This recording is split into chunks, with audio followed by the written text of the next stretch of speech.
So how should you moisturize? Just make sure that you go around your entire hair. Whether from front to back, back to front, left to right, middle, working your way out, whichever way, there's no particular way. Just make sure that your hair has enough water to drink and is not thirsty, because it needs to flourish, it needs to do well, it needs to blossom, it needs water. Your hair needs water. So as you're watering your hair, be sure to not add too much. It is too much when it starts dripping down to your shoulders. It is too much when there's a way when you spray water on your hair, you know when it has had enough. If it's dripping down, then it's too much. If when you press it, drops start coming out, then it is too much. So just enough to make sure that once you touch your hair, it's a little bit damp. It shouldn't even be so obvious when you touch it that it is damp. Just a little bit damp, and that's why a spray bottle is very helpful, because it would disperse the water properly all over the hair.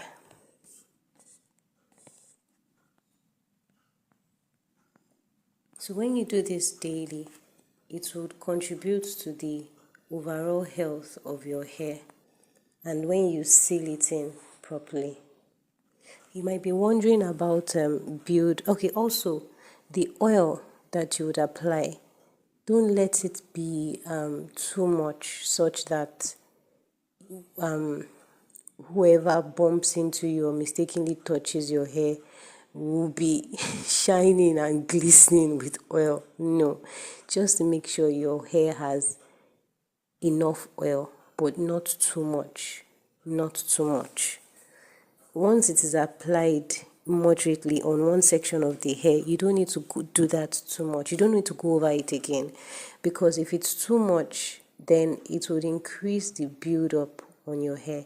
Build-up is when old oil, which is no longer clear oil, which is no longer pure, which is no longer fresh, which is no longer free of impurities, now settles on top of your scalp.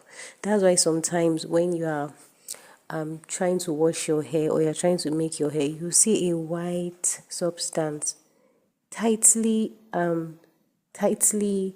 lying on your scalp, such that you can't even see the actual color of your scalp anymore. That's build up. When you wash your hair, it goes away. That's build up. So avoid adding too much water and too much oil, so that the build up will not be too much when it's time for you to wash your hair, depending on how often you wash your hair. So please don't ignore your African hair. Be sure to give it water daily.